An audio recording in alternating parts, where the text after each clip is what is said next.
Jai Sri Gurudev. Good morning, children.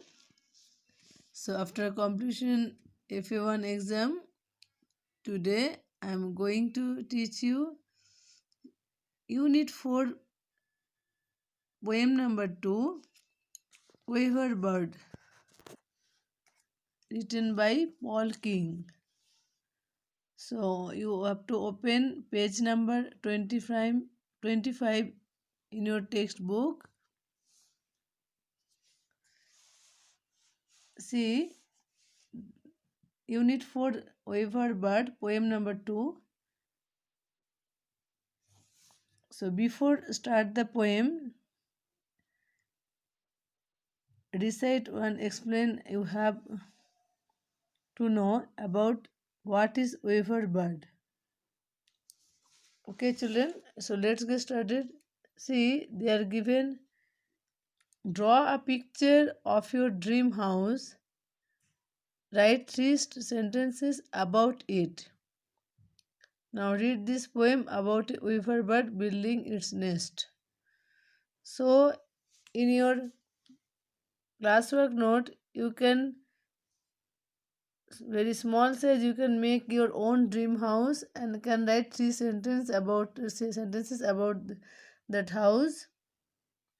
It is optional. Those who are interested they can do. I hope all will can do this work. Now read this poem. Let's get started to tell the poem. Again I'll tell. Before start the poem I have to recite once.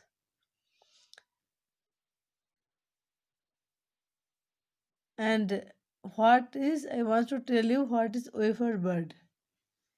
So, wafer birds are a group of several families of small passerine birds that are related to the finches. So, weaver, also called weaver bird, any of a number of small finch-like birds of the old world, or any of several related birds that are noted for their nest building techniques using grass stems and other plant fiber. I hope children in that picture are given that bird, how that bird built their house means their house means their nest. So this is a one style to make the house. They are taking a very small and thin that plants, that leaf, whatever they are getting, that stem, everything they are collecting and they are stitching with their beak. So let's get start the poem now. In and out the weaver bird weaves his wisps of grass, busy and bustling, bent on the task, as the hours quickly pass, weaving, winding, twining the strands, tirelessly working with care, till fine and formed, neat and new, is a nest beyond compare. Written by Paul King. I repeat once that poem after I will explain.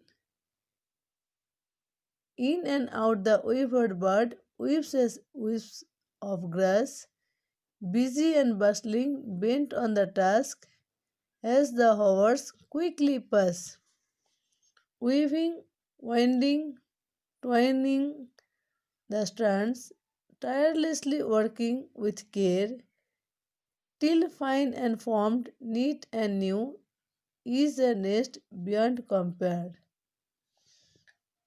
So first stanza, in and out the weaver bird weaves his wisps of grass.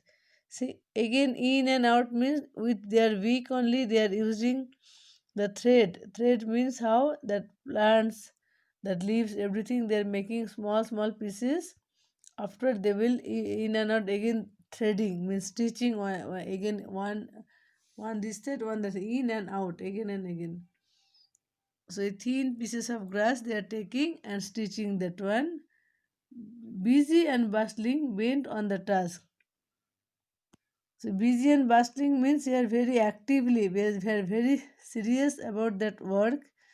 They mean nobody can disturb to them. Bent on the task means, see here, whatever they are doing that work, they are very seriously doing that work. As the hours quickly pass, hours how they pass they don't know. We also confounded. Very quickly they pass the timing to make the nest. Weaving, winding, twining, and strands, tireless working with care. So turning here, this side one time, that side one time, again and again turning, winding and twining means wrapping and covering an object many times. Means again and again something one means they are covered, again they are stitching in their with their wick. And strand means thin threads. They are strand with thin threads. Threads how to make the another the dry grass something they are taking use like thread. Tirelessly working with care. They won't get tired. Tirelessly. Tired became also they continue working busy with their work. Till fine and formed, neat and new is a nest beyond compare. Up to complete that work, they won't be tired. Is a nest beyond compare.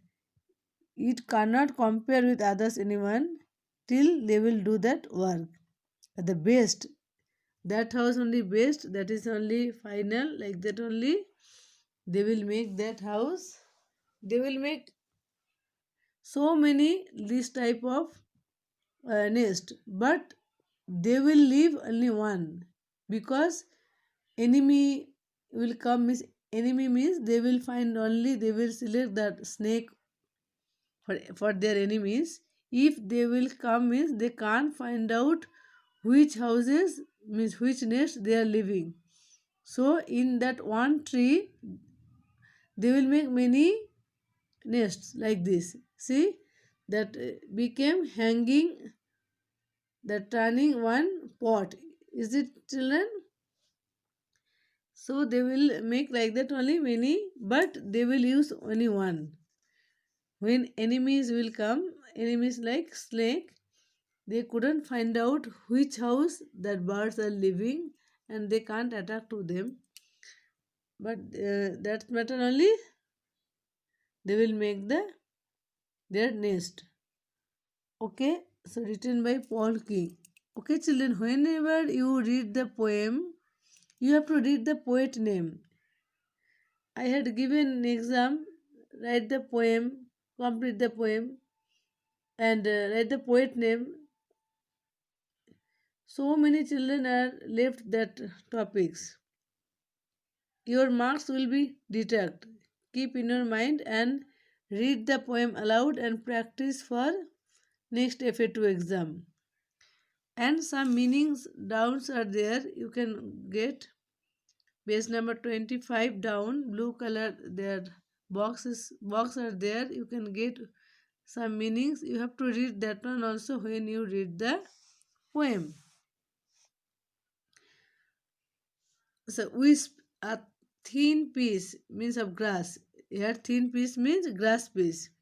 Bustling, very active. Winding, turning. Twining, wrapping or covering an object many times. Strands, thin threads. Beyond compare, cannot be compared or to anything else. Here the best. Okay. So these are the meaning. When you read the poem, along with that poem, you have to learn the meaning also. Now I am underlining some words. Take the pencil and underline. First stanza, first line, waver. WAVER, waver. Second line, wisps. Third line, bustling. BUSTLING. Or bent. BNT, bent. Next, task. TSK, task. Next, second stanza, winding, twining strands. WINDING winding. TWINING twining. STRNDS strands. Next line, tirelessly. TIRELESSLY, tirelessly. Okay, children. So these are the words you have to underline in your book and read the poem properly with poet name. And next exercises I will send in photos in your group. You write the exercise in your textbook only. Okay, I hope you can understand.